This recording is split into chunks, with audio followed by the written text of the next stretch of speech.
I want you to imagine a patient. They've just been told they need a medical procedure. They trust our doctors. They believe in our quality of care. But alongside their health concerns, a second powerful anxiety begins to build. How much is this all going to cost? This question, filled with uncertainties, can overshadow the healing process. For me, affordability and pricing certainly are important. I can invest before I buy anything to ensure I get the best value. I'm retired and I no longer have HMO coverage. Kaya gusto ko sana yung hospital merong all-in medical package para alam ko kung pasok sa budget ko yung procedure sa akin o hindi. Ang hirap naman pag-discharge sa akin tsaka ko lang malalaman na hindi pala kasya. So kailangan ko pa maghanap ng medical assistance. Just like in commuting, I prefer a Grab over a taxi.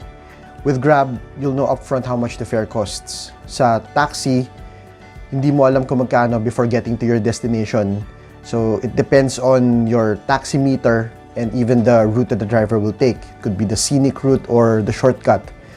Ang stressful na nga magkaroon ng sakit, mas stressful pa kung magkakaroon ako ng sticker shock. Baka mabinat lang ako. I prefer to go to hospitals that offer packages that include all the costs, including the doctor's fees. I don't like surprises. I don't like finding out that my MBL is maxed out and then I have to pay out of pocket. Knowing all the costs calms me down, and I think it helps with the healing process. Today, I want to talk about how we can directly address that anxiety and in doing so, build a stronger, more trusted institution. The solution is to expand our offering of cross-case packages.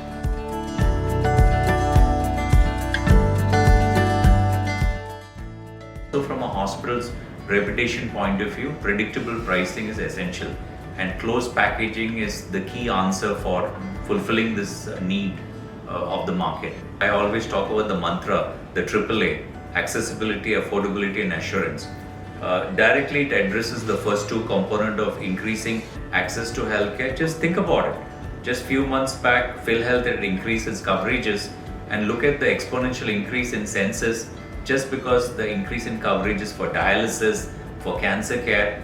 And that's what I mean, that in this market which is value, where there's a strong association with value perception, we have to do everything to fulfill the needs of the consumer.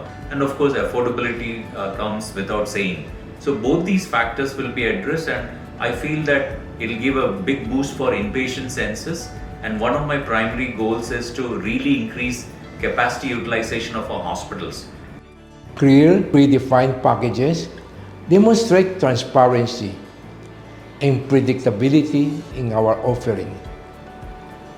Such clarity instills confidence, which is crucial for establishing long-term relationships and a positive reputation, so that patients can keep coming back.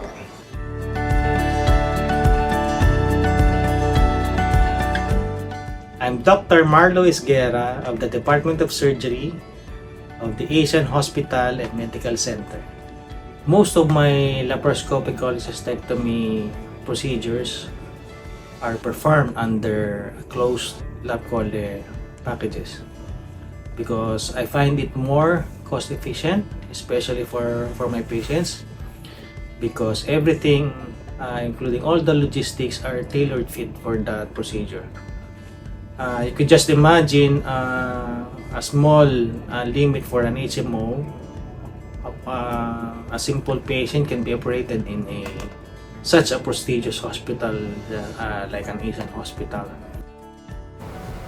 Ako po si Dr. Ronald Licup, surgeon from Commonwealth Med, alagang may malasakit, malapit, maraming gamit, sulit. Approximately, I may be performing around 20 laparoscopic cholecystectomy packages in a month. Commonwealth Hospital is one of the top hospitals in this area that can offer top quality surgery by top quality surgeons at a very affordable price. And they can choose. They would want the ward, the semi-private, or the private rooms. So having these several packages will give a good option to the patients on what type of amenities they will benefit or get from the hospital.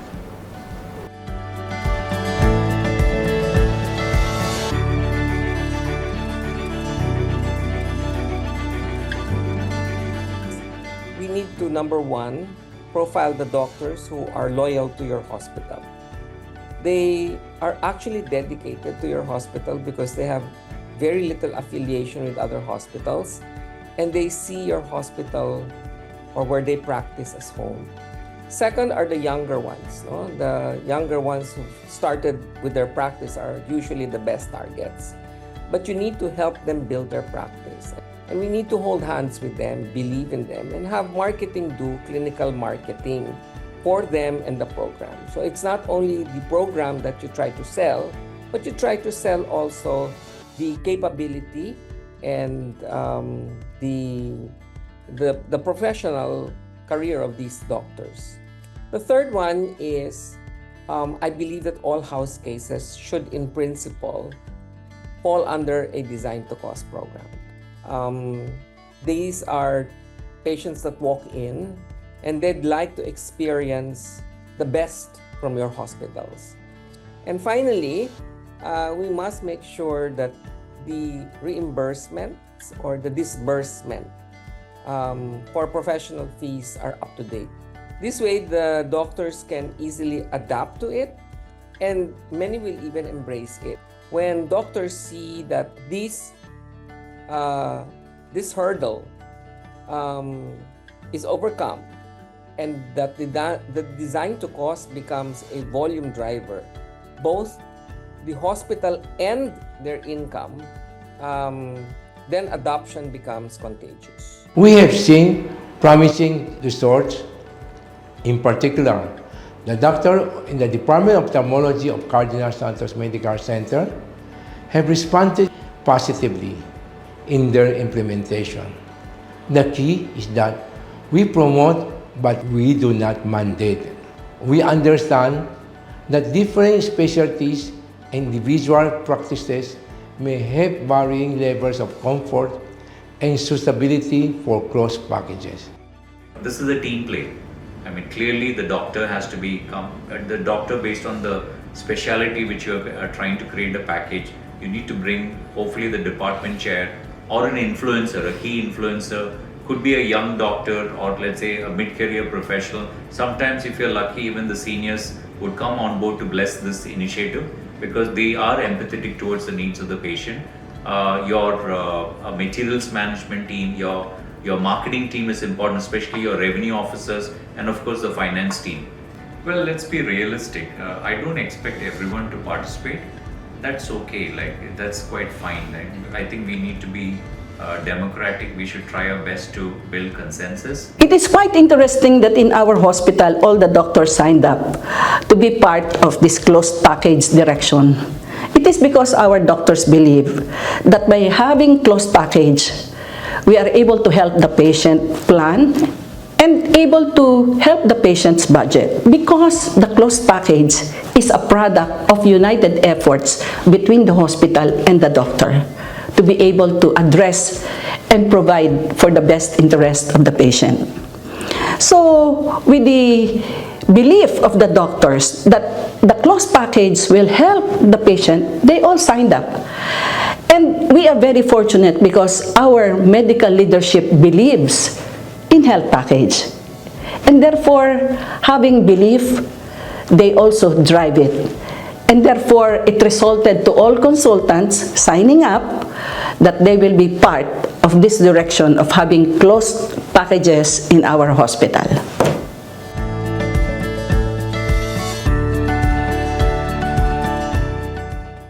Offering closed packages is not just a billing strategy.